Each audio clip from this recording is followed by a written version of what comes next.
It is totally conceivable that the Penguins, if they win these two, will end up with a number 1 seed. But I'm going to throw another little thing at you, and that's the Buffalo Sabres, who beat New York tonight 3-2. They have been extremely hot, and they have 3 games left. Now, it would take a massive, loss by everyone in front of them, but they have 87 points. That's 3 behind the Penguins. If the Penguins should lose, one of those two and end up with 92 points, they have 3 games left. With 6, they go to 93. And if both the Islanders and the Florida Panthers lost, Buffalo would end up right there ahead of them, which is stunning given where they were, just about 3 weeks ago. Yeah.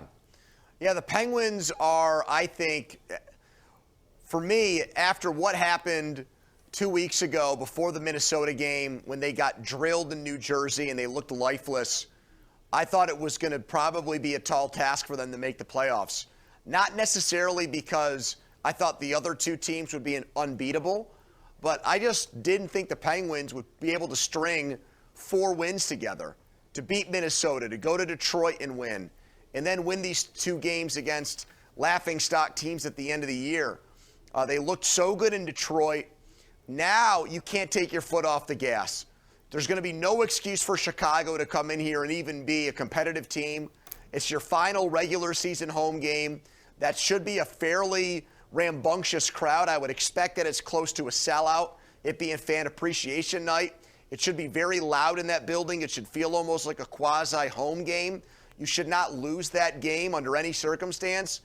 And then Columbus, maybe they'll look at it like, let's try to take a division rival out with us and maybe put together one strong effort. But they've been a cellar-dweller team all year. It's setting up for the Penguins to make the playoffs. And if they lose one of these 2 games, Bob, guess what? They won't deserve to get in. Even if they might still backdoor their way in because of what happens in the other games.